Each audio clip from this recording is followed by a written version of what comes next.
Hello, good evening, and welcome to episode 44 of the NOTCAST. Today, I'm going to be picking up from a previous episode. About 2 weeks ago, we last spoke about this band, and we talked about their album, Dogman Star. The band, Suede. The album, well, actually, the album I'm going to be spending most of today's episode talking about is this classic piece of work coming up. But there's also a little bit about Dogman Star, which I want to pick up on, primarily because the last time I spoke with you about the album, our conversation took a little bit of a left turn into talking around a personal event in my life that was quite traumatic. Now, I'm not wearing a Suede Coming Up t-shirt on the grounds that I have sold all of my Coming Up t-shirts on eBay for enormous amounts of money because I have too much stuff, and I'm sure that you will agree with me on that matter. Primarily, I looked at old band t-shirts on a regular basis every few years, and I go, am I going to wear that t-shirt again?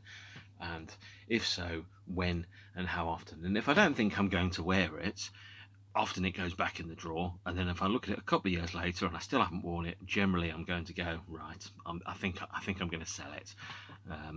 And so, if you want to make a lot of money, and this is in no way showing off, sell old Britpop t-shirts on eBay. My Dogman Star Tour t-shirts sold for somewhere in the region of £200 each, which is an astronomical amount of money and has gone towards feeding my otherwise insatiable vinyl addiction. And picking up from that, the last time that we spoke, we got as far as talking about the end of Suede's 1995 Dogman Star tour. And the last show which I saw on that tour, which was at Blackpool.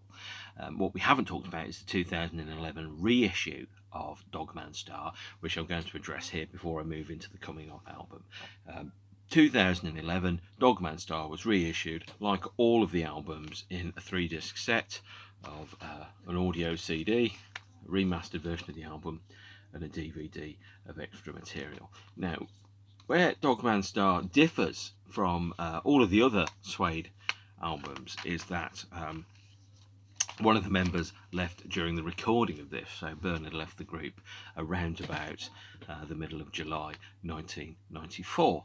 And so therefore, when his replacement, Richard Oakes, joined on guitar, it was a different band touring than to the one that made the record, which means that, and I'm going on supposition here by powers of deduction invested in me by my own brain, that the reissues of Dogman Star, in terms of audio material, end on the day when Bernard left the group, which means that the bonus tracks don't feature Richard Oakes at all, with one mild exception. And so, for example, the 2011 reissue has, I think, 5 demos on, and it's got a couple of alternate mixes of the Wild Ones and the Asphalt World, and it's got the tour films which were broadcast during the tour or projected in the background alongside a live show from Paris and from the FNAC store in Paris as well, both in November 1993.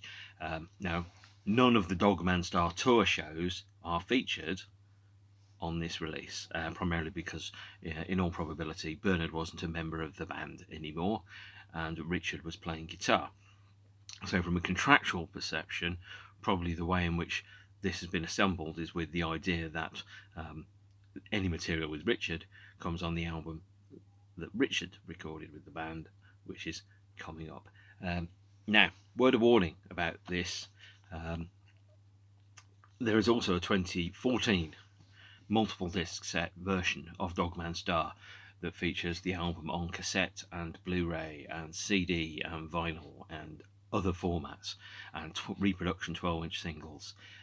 This big version of the box set, which came out in 2014, has very little in the way of previously unseen material. It has 2 interviews, one with Matt and Brett and I think Ed Bueller, and another one with Brett and Bernard recorded in 2013, and 3 TV appearances from the Ozone and Top of the Pops. So 3 mimed TV performances and 2 interviews from 20 years after the fact. The only material which had been previously unreleased on the 2014 £80 multiple mega set of Dogman Star. And at that time I decided I wasn't going to buy it because there wasn't enough new material on it to justify it. Because when I buy a reissue, I'm not buying a reissue, I'm buying the stuff I haven't seen or heard before. And so this version of Dogman Star, the 3-disc version, is more than sufficient for your purposes. It has all of the B-sides, it has a number of the demos, it has about 5 or 6 alternate versions, it's got 9 short films by Derek Jarman's team, and it's got 2 concerts, one at the Casino in Paris and one at the FNAC store in Paris. Now the show that's from the Casino in Paris, by the way, is edited. It's taken about 20 minutes out of it. The full-length version of it is available if you look on YouTube, and YouTube is an endless source for material that probably should have been on reissues, and I'm going to touch upon that later on. What you don't have is any of the material from the Dogman Star tour, and what the Dogman Star reissue also misses is this here, which is the Modern Rock Live studio session recorded in October 1994 by the new lineup of the band. I think this was the first time that the band recorded any material with Richard Oakes in the studio. It has versions of I think Heroin and Killing of a Flash Boy, and I think This Hollywood Life. No, it's This Hollywood Life, The Wild Ones, and Killing of a Flash Boy recorded in the studio with Richard. This is the only place to get those recordings on CD, and they're very good. They really should have been released somewhere. I don't understand, to be honest, quite why this hasn't been released as a Record Store Day 10-inch single or something. So bringing the Dogman Star tour to a close, the band perceived themselves to be in a bit of a rough spot, and this is an absolutely essential bit of reading, Afternoons with the Blinds Drawn by Brett Anderson, and he said, by the summer of 1995, Suede was beginning to be seen as a spent force, and somewhere, probably in the offices of Loaded or in a conference room in Millbank Tower, a party was going on, and we definitely were not invited. So, talking, and I think I'll address it at another point as well, is summer of 1995, Suede were coming off the end of the Dogman Star tour. The rest of the world, or most of it, i.e. Oasis, Blur, Menswear, and other bands of a lesser god, were busy hoovering up cocaine, wearing Union Jack shirts, and writing these up Mother Brown anthems about how wonderful it was to wake up in the morning and all that stuff that goes with it, while Suede were perceived as now artistically washed up. But there was no evidence that they were, and in fact that perception that the band were artistically over was completely erroneous, and I'll probably explain why. Because the B-side of the last single from Dogman Star, the last single was Together, and New Generation as double A-sides. Here is a 10-inch single version of Together, which was released for Coming Up's 20th anniversary in 2016. And this version was available when you pre-ordered a reissue of the next Suede studio album from Amazon. But this is, as far as I'm concerned, the first single by the new version of the band, and it's got 3 great songs on it. It's got Together, Asda Town, and Bentwood Boys. And Together is, as a debut song, the first song written by the band's new guitarist. It's really good. Almost every other band, when it comes to writing their first songs together, write songs that are a little bit crap.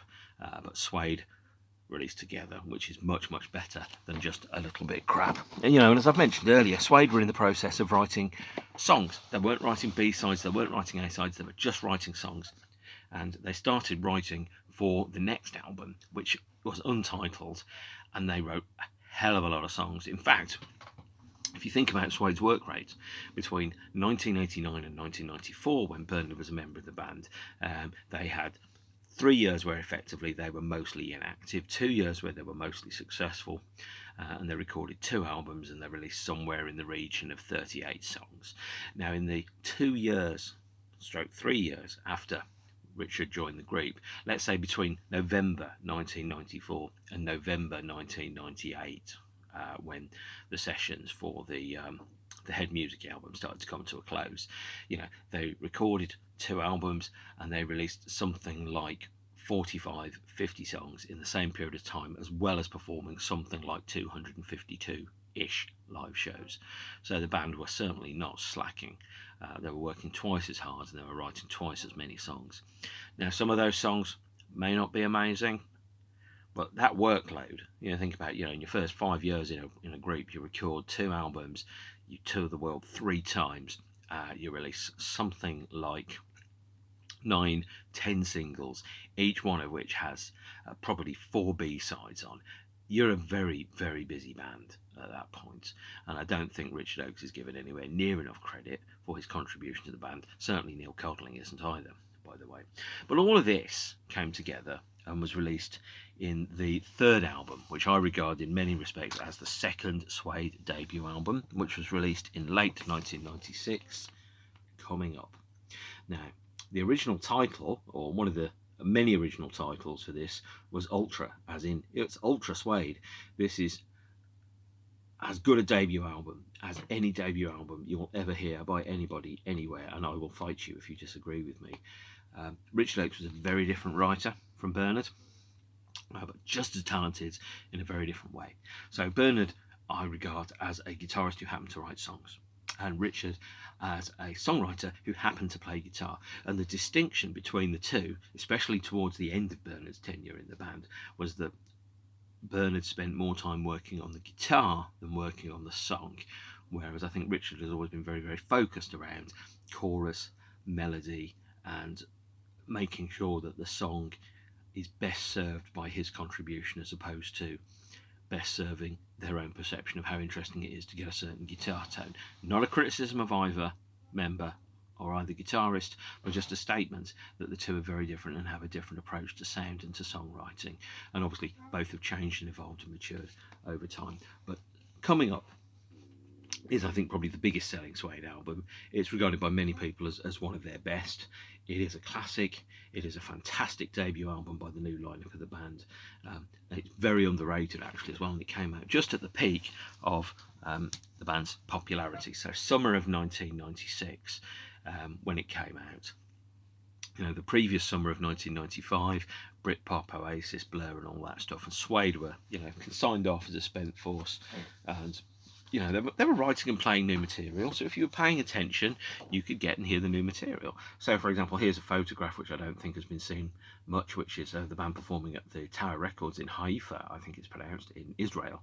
And that was from the show towards the end of the tour, where they performed Lazy acoustically for the first time. The band had also brought in Together. They'd brought in Young Men, which they were playing on a number of the shows. At the last show of the tour, which was the Phoenix Festival in July 1995, they played By the Sea. So there were 4-5 new songs which you could hear if you were, like me, trading a heck of a lot of bootleg tapes around the world by post. And all this, of course, was absolutely irrelevant, because the band announced a fan club show on the 27th of January 1996, which somewhat surprisingly is still not 25 years away, but it was 25 years ago this month. And that show, they promised to play nothing but new material, and they made no mention whatsoever of who was in the lineup of the band. So I think they played I think it's the Hanover Grand, which now no longer exists, which was somewhere off Oxford Circus Tube. The show they came on at, I think, 5 to 9, finished all done and dusted by 9:30. And the show went in a blast and a blur. And I'm going to explain why for 2 reasons. The first one is that the band played 9 songs that hadn't been on any album. This is a copy of the set list from that particular show. So Dead Leg, I think, became Beautiful Ones. I'm trying to read backwards. Lovely Day is Picnic by the Motorway, and the Saturday Night Young Men, all familiar songs if you know them. But certainly there were 1, 2, 3, 4, 5, 6 songs I hadn't heard that were performed at that show, and I don't remember a huge amount about it, but I do remember Together and when that opened up, and that was the first time that they'd played a song that I heard at this show so far. So I was like, at last, one that I know, and I loved that song because I'd known that song for 18 months or a year by the time that it had come out. But the other songs were new, so hearing Suede play these new songs, this new iteration, without knowing any of the songs, without knowing what they were called or anything, was quite an experience. To hear She and Beautiful Ones played live for the first time, and that's the first time that you heard the new Suede song. This was also, of course, the first show where the band changed their lineup, and to the side of the stage they had a new member who sang backing vocals but didn't play any instruments. And because I was drunk, and it was a very long time ago and I wasn't necessarily expecting it, I wasn't sure if it was just a mate that was helping out on backing vocals or who. And to be honest, I didn't know if Neil Codling was a man or a woman because of the fact that it was dark, it was smoky, and I wasn't really paying attention. But what I did know is that there was someone who was singing backing vocals with Suede, and I think that was quite an experience. So that's how I found out that Neil joined Suede, is when he walked on stage with Suede, and I wasn't expecting it. I thought that the mic stand that was set up there was for Matt to do some backing vocals. I didn't realise it meant there was a whole brand new member to the band. And I got a bootleg tape of that show, and I'll be blunt about it, played the hell out of it for the next 9 months until the album came out. And I got an advance tape. I knew some people that worked in the industry, so I got an advance tape of Coming Up about late July, I think, maybe early August, so 2-3 months before the album came out. And I played that to death. I listened to it on my commute that was going from Kings Norton into Birmingham city centre, and I was like, I've got a secret. I know how good the next Suede album is. It's incredible, and nobody else knew. It was wonderful, actually. Frustrating, but wonderful. But what it meant was that when Trash came out, when Coming Up came out, I knew that inside out before I even put the CD into the CD player to start with. And so the first single from Coming Up was released not long after. It's not a song that they'd played live before. It was Trash. I had a huge poster, a bus stop size poster for this that somehow has been lost in the annals of time. This was when the band changed their visual identity. Peter Saville, who you will have known from New Order, Joy Division, some Paul McCartney stuff as well, became the band's primary designer at this point. And this is an incredibly strong image. I thought this was strong enough to be on the cover of the album, but I was wrong. And Trash was released as 2 CD singles and as a 7-inch single you could get by mail order, which I haven't got to hand at the moment because I wanted to go out on Saturday nights and spend my money on cider and going to Snob's nightclub. But Suede came out 2 CD formats, backed with Europe is Our Playground and Every Monday Morning Comes on there. Europe is Our Playground is still one of the classic Suede songs that the band perform live to this day.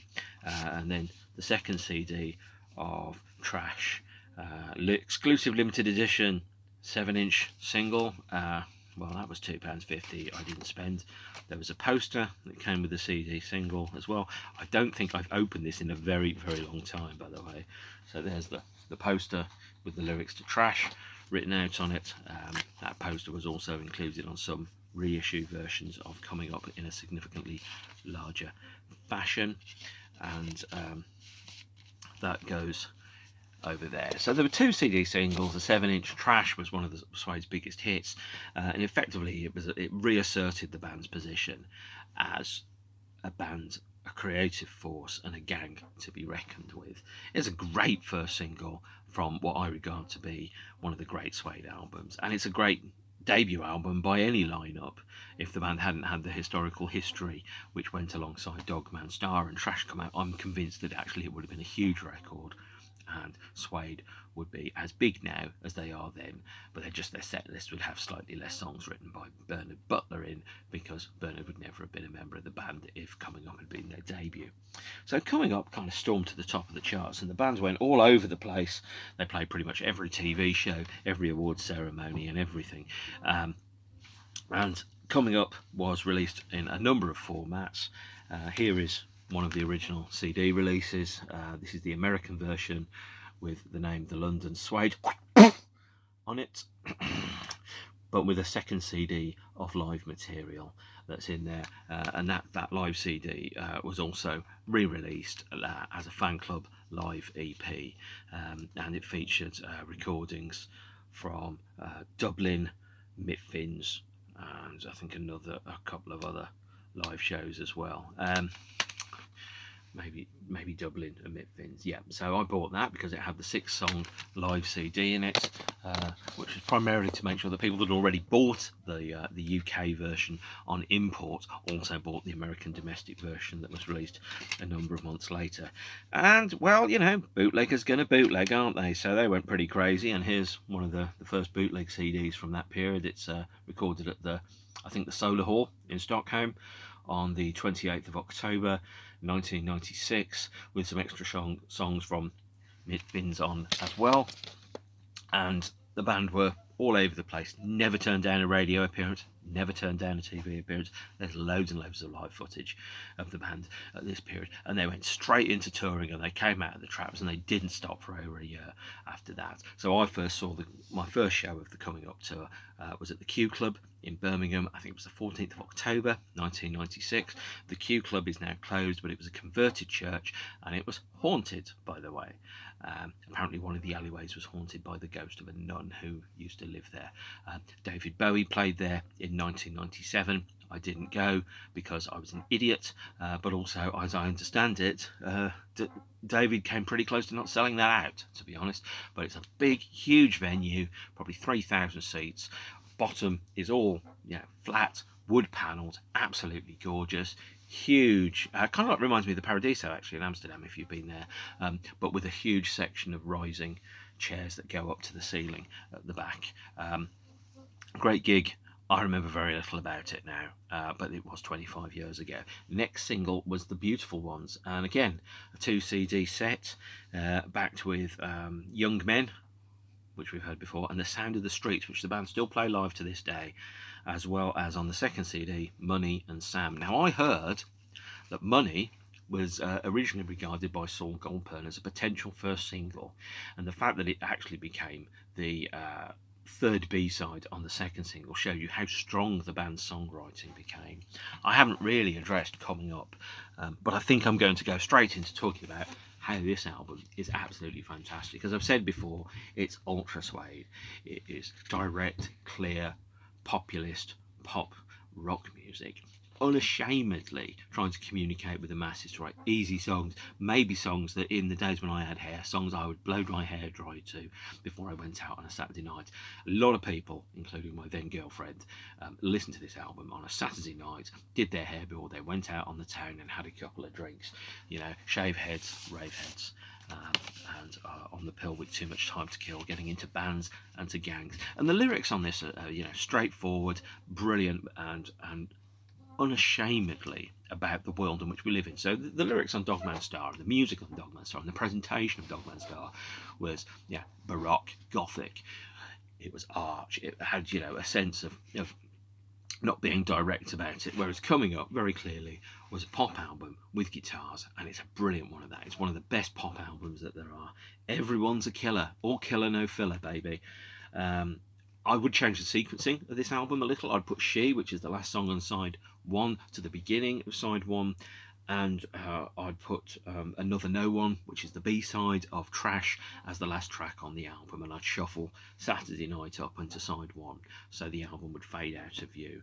But it's just great, easy, direct, bright, poppy sound. This is a yellow vinyl version that was released in 2018 on the multi-album box set.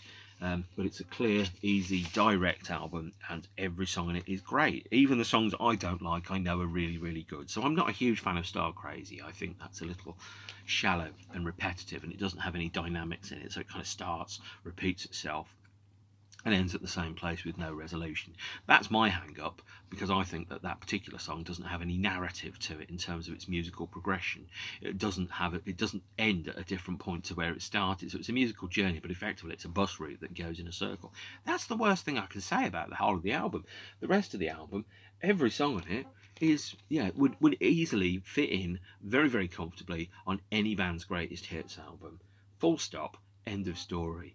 It's just great, and it's very much of its time, and its time is about 9:30 on a Saturday night in 1996, and that is in no way a criticism when your heart was full of dreams and your head was full of worry. Now, as I said before, the band carried on touring. This was recorded at the Kilburn National in London on December the 11th, 1996 for BBC Radio. It's called Europe is Our Playground, and it has 4 radio sessions on it as well. Naturally, I was buying all the bootlegs. Suede were pretty much my favourite band on the face of the universe at this point, at least my favourite band that hadn't split up or had, you know, tragedy befall it. So, for example, New Order had split up, Depeche Mode, the singer had died twice, which is, you know, twice more than most people get to die during the course of their life. And, you know, Manics were touring, but I was starting to see a change in the Manics, and Suede were touring as well. But this album was exactly what I needed to hear at that point. You know, it gave me hope for the future, that growing old didn't have to be shit. And lo and behold, here I am in the future, the year 2021, and the world of the future is not shit. But more correctly, and I know you don't care about that, you know, I'd seen Suede a number of times on this tour. I saw them at the Wolverhampton Civic Hall at the end of November 1996. Again, I do not remember much about that show, because I'll be really honest about it. I was overcompensating in the course of my life. So I was, because my mother had died about a year before, and I became very, very aware of mortality. So I was drinking too much, and I'm not going to make any mistakes about it. I'm not going to make any apologies. That's who I was. I could have been a better dude, and I wasn't. I was drinking too much at that point, and I remember that Suede were playing the Wild Ones in the room over there whilst I was being sick in a toilet, which is, I'm not proud of that, and I've never done it again, by the way. I also saw the band at the Newport Centre, which was about the 8th of December 1996. I didn't drink so much. It was incredibly cold, and I had a lovely time that night because I went with my girlfriend. I also saw the band a number of times on the tour elsewhere, which I'm going to talk about perhaps in a little bit more detail after I get to talking about this release here. Which came out very, very recently, part of HMV Records' 1921 series, to celebrate, I think, the 100th anniversary of HMV opening. This is a coloured vinyl release of Live at the Camden Roundhouse, which is also available, Live at the Camden Roundhouse, on this, which is the reissue version of Coming Up from 2011. But here's the vinyl release, 8 songs recorded in Camden on, I think it's gold coloured vinyl. It's a limited edition of 1000. This is number 1000, so I'm pretty excited about that. But that's the earliest official Suede live vinyl release that I've been able to find. And the band carried on touring. So January they released Saturday Night, again 2 CDs, and also came out as a double pack 7-inch here, I think. And the double pack 7-inch of Saturday Night, let's just open it up, and since I was on a lot of bands' mailing lists, released 3rd of February 1997. I saw the band at the Watford Coliseum that week. It was a double 7-inch that was Saturday Night and the Beautiful Ones, alongside some B-sides, which in this case were This Time and the Sound of the Streets. So never want to miss a trick there. So double pack 7-inch released in February 1997 to coincide with the release of Saturday Night. And Saturday Night, by the way, was backed with This Time and a demo of Saturday Night, and also WSD and Jumble Sale Mums. And WSD is a track that was called We're So Disco, and this version on this is a re-recorded, remixed, dubbed up version of the track. You can get the original We're So Disco on the Attitude CD single, which is the band playing in a studio, whacking it out loud and proud. And We're So Disco is a great song. It's got some funny lyrics, and in the lyrics for the album coming up, Brett was talking about people that were living in the world in which he was living in, that he was experiencing, and how he was relating to them. So songs like Jumble Sale Mums, We're So Disco, Young Men, there were character portraits of people that he saw in the world around him, as indeed was Sam, because Sam was named after his then girlfriend or partner. And so I saw the band at the Watford Coliseum on a freezingly cold night on a Saturday. The Watford Coliseum is, if I am correct, the same room where the soundtracks to the Lord of the Rings movies were recorded. So therefore, I saw Suede play in the room where the Lord of the Rings music was recorded. That in itself don't amount to much of a hill of beans, but I am nothing if not a king of trivia, and here is my crown of CD singles. Then they released this, which is the 4th single, which is Lazy. And Lazy, again, 4 B-side songs. These are the sad songs, which is a list song. of songs which are sad, and Feel, which was an 8.5 minute jam of which the band performed very, very briefly at a show which I saw, and also backed with Sadie and Digging a Hole. And Digging a Hole is a completely solo Neil track that he records. It recorded, sang, performed, did the whole thing on. I mean, at this point, you're already looking at 1, 2, 3, 4, 7, 11, 15 B-sides, 10 album tracks, whilst the band are right in the nuts of touring and going at it full speed almost all of the time. There wasn't a second to think. And yet somehow throughout all of this, the band also announced that they would perform a B-sides concert at the London Forum. Originally the date was the March the 20th, 1997, but it was moved to April the 5th, which was released as a short, it was only sold for a short period of time, is where I'm going with this. A VHS tape by Plies Productions, who was someone associated with the band, £10 and a cheque in the post, and you could have this VHS tape. And they stopped making this VHS tape not long after they started selling it. So there is one version of this show which is currently available on YouTube. I'm the guy that uploaded it. I'm not doing that to show off. I'm just surprised no one else has done it. And as I said before, the band never missed a chance to have a TV appearance or a radio appearance. They were all over the place, as I will explain shortly. The last single from the album is FilmStar, An Elegant Sir in a Terraline Shirt. And these are comes with 2 live B-sides from the Camden Roundhouse, which also appear on the Live at Camden release here. Hello, I'm live at Camden! And 2 extra B-sides, the last songs released during this period, which were Graffiti Women and Duchess. Not the best B-sides ever, but I certainly couldn't write this many songs in that short a period of time and have them not mostly suck. So I'm very, very envious of the songwriting abilities that happened there. 2 CD singles and a 7-inch single here, FilmStar, alongside a postcard. I think the guy that's on the 7-inch single is Mr. Peter Saville himself, with his face blanked out. I could be wrong. So 11th of August FilmStar was released, and and the album Coming Up won the Mercury. Oh no, it didn't. It was nominated for the Mercury Prize. And the last chance to see Suede live this year will be when they headline the Reading Festival on the 22nd of August 1997. I wasn't at that show because I was seeing U2 at Wembley Stadium. I think I made the right decision, and I've certainly caught up in seeing both U2 and Suede since then. So the band was still touring. Now, they filmed the video for this at the Ilford Island in around about June 1997. They played an afternoon show to invited fan club members. I was there. That was the last show of the Coming Up tour I saw, although it wasn't really a show. Richard brought 1 guitar with him, so they only played songs that could be played on the blue guitar that FilmStar was recorded on, which meant that they played FilmStar about 8 times. They played Metal Mickey, The Sound of the Streets. I think they played Europe Is Our Playground. I think they played Another No One. I think they played Cling of a Flash Boy, maybe This Hollywood Life, and they did a section where they kind of jammed through Feel, which clearly they hadn't played very often, to about 300 people at the Ilford Island. And the Ilford Island is, a small converted, but it's probably now a bingo hall on the high street in Ilford. And the whole thing was done by 4:30, and I was home by 9-10 o'clock because I lived in Birmingham, which was 150 miles away. So that was my Saturday. And if you see the video, by the way, and there's a bit where the people are punching the air in the time to FilmStar, I think I was the first person who started doing that, and everyone started copying me. But to be honest, I don't really care. It's just nice to see me in the video. I know when I look at that and go, that's me, that's fucking me.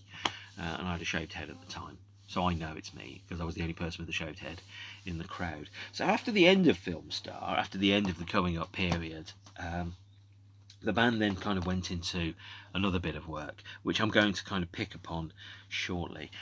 2011 saw the release of Coming Up as a 3-disc set, as previously mentioned. Now, as you will have seen from the previous version, Dogman Star, hello, I've got no songs by Richard on. They make up for that with this. Now, the DVD that comes with Coming Up has all of the promotional videos on. It has a number of extra songs on it. So it's got the video for Europe Is Our Playground. It's got the video for Shipbuilding, which was recorded in late 1995. It's got 9 songs recorded at the Roundhouse, including one song that isn't on the vinyl version. So for example, Star Crazy, the encore, is not on here, but it doesn't have any songs that aren't from the Coming Up album on the Live at Camden film here. But it's also got the first Suede show with Richard, which was in Paris on the 7th of October 1994, and that was an 8-song set. Really, it should have been on Dogman Star, but it isn't. It's on here, so I'm more than comfortable with that. There's also an interview with Richard, Brett, and Neil. Now, also on this set are 7 B-sides. Sorry, more correctly, seven demos, and a total of 20 B-sides, including one previously unreleased song, Motown. Motown, debatable if it's any good or not. Oh, I've just got email. I'd completely forgotten that thing was going to make a noise. Well, you've got mail, how very 1998. That's a great package, probably deleted and difficult to get. But it was followed up in 2016 because the band had a 20th anniversary with a number of other releases. Here is the Coming Up was issued as a double LP on yellow vinyl, and it had a B-sides disc on it as a double album, which had 10 of the B-sides, including vinyl appearances for the first time in a very long time of songs like Europe Is Our Playground, Sam, and Feel, a number of songs which weren't on the B-sides compilation, and the B-sides compilation is SciFi Lullabies, but I'm sure you all know that. So if you want to get some of the songs which aren't on SciFi Lullabies, the double LP version of Coming Up is the one to get. I think it's available as a black vinyl now as well, but this is the yellow vinyl that was released in 2016 of it, and it's numbered, and I think limited to 1,000 copies. This one is not copy 1,000, it's copy 776. You can't have it all. And 2018, possibly early 2019, also featured a pink vinyl version of Coming Up, which was only sold through HMV. And it's a lovely shade of pink, but I'm not going to show you because I opened someone else's copy. And to go alongside the 2016 version of Coming Up, as its 20th anniversary, we also had this 5-disc set version of the album, which has the album on it. It features re-recordings of Europe Is Our Playground from SciFi Lullabies, and the re-recording of Trash, which is on the 2003 singles album.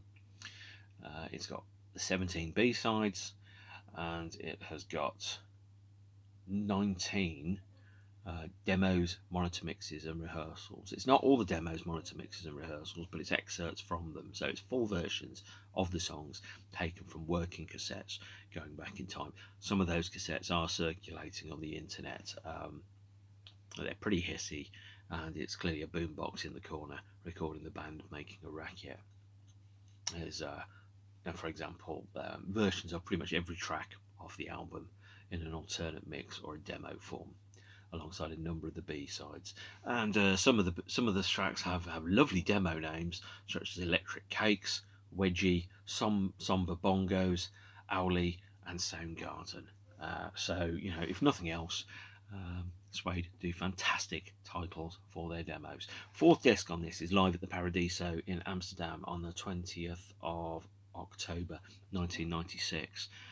It's a great recording, not previously available on the internet, worth getting. The DVD is a bit of a disappointment, and I'm going to explain why here. It's got BBC appearances, so it's got 5 BBC appearances, it's got 3 songs on later, it's got a song from the Mercury Prize, and it's got an interview with Brett, Richard, Neil and Matt from I think 2014 that goes with it. Now there's the DVD is underwhelming.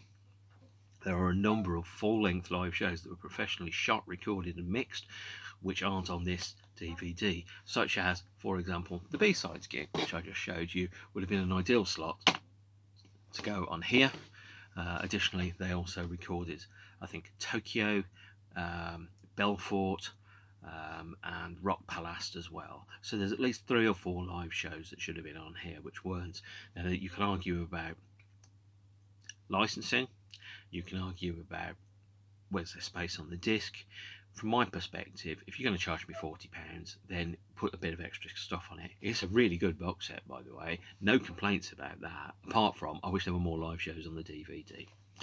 Oh, there's another one actually I have missed, which I'd like to moan about, which is around the packaging here. So if you look here, the plastic packaging on the 2016 reissue is pretty ropey. And although you can't necessarily see it, and I don't want to take the discs out because they could hurt, but what you can see, although I'm not quite sure what I'm showing you here, there's a crack there, is this 3-disc tray is really tightly packed, and the bits snap and break off. So if you take them out, it's really hard to put them back in, and it's really hard to take them out in the first place. And the colour booklet that goes with it is lovely. It's a really nice release, but it could be slightly better, and I don't want to moan too much about it. Now, following on from Coming Up, the band released SciFi Lullabies, one of the best B-side albums of all time. It has a re-recording of Europe Is Our Playground, which is on the Coming Up multi-disc set I've just shown you, but also it has one of the best album covers of all time. That is just lovely, isn't it? I probably shouldn't get too effusive about that, but I really rate this record. And oddly enough, it's the only Suede album I don't have on vinyl, because I have almost every single track on it, on every single coloured vinyl version and reissue of every album. So I'm going to wrap up there. That's Coming Up. Coming Up as an album is a great Suede album. It really feels like the band's second debut, in the way that, very few bands have managed to survive the departure of a major songwriter and carried on. Oasis certainly didn't. Faith No More managed to do it, Pink Floyd managed to do it, Depeche Mode did it, Suede did it. It really is the exception and not the rule, is to have somebody come into the group and to be able to pick up where it left off and to take the band to more success creatively and commercially than they'd done previously. And I think I cannot give enough praise to Richard Oakes or to Neil Codling, both of whom I think are very talented musicians who have been underrated purely by the fact that their names aren't Bernard and Butler. Because if Bernard had written some of those songs, people would be going, still got it, still classic Suede, but because it doesn't come from Bernard, there are some people that are prejudiced and think, nah, it's not as good as it used to be, is it? Well, the answer is, well, yes, it is. You try writing 40-something songs and sticking out 5 singles and playing 252 shows in 5 years and putting out 2 albums and 10 singles and something like 50 songs whilst you're on the hoof and you've barely got the time to blink. And let's see how you cope. I think that Coming Up is a great album. It's a snapshot of a moment in time that can never be repeated. It completely silenced all the doubters. Lots of people thought that Suede were creatively over, and they were, wolves circling what they perceived to be a corpse, only to be surprised by the band going into a creative rebirth where they proved all the doubters wrong, apart from the fact that the doubters didn't really care at that point. They were looking for someone else to pick upon. To me, there's always a discussion around, well, who was better, Oasis or Blur? Well, the answer is, and always has been, and always will be, Suede and Pulp. And that is a hill I am prepared to die on, but please don't test me on that, because I do quite like not dying on any hills. I'm going to wrap up here with, I think it's 44, could be 43, of my NOTCAST. Today is, I think, the 10th of January 2021, and I'm going to catch up with you again, where I'm going to pick up again one of the subject matters that I've mentioned before. It's either going to be U2's album Passengers, it's either going to be New Order, or it's going to be, I don't know, The Force Awakens possibly. As usual rules apply. Don't be a dick in the comments, and I'll see you again soon. Thank you very much, and goodbye.